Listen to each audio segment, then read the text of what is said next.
actions in this regard, yung mga bagon? I think all of us should be.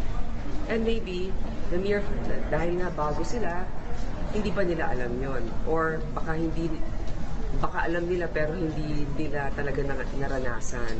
Siguro naman, kung mapapaliwanagan sa kanila ng aming Senate President, baka naman mas maging maayos at matanggap sana nila.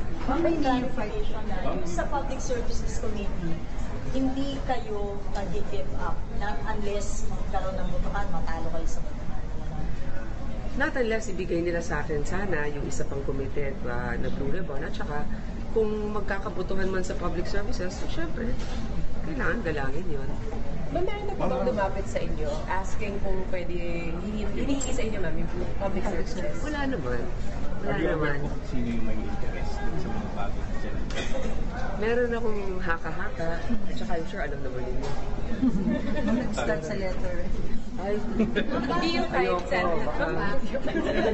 Mamaya sasabihin ako. Mamaya. Pero bakit tingin niyo bakit may gustong kumuha ng public services? Ano yung Basta, marami tayong reforma sa ating trabaho sa public services.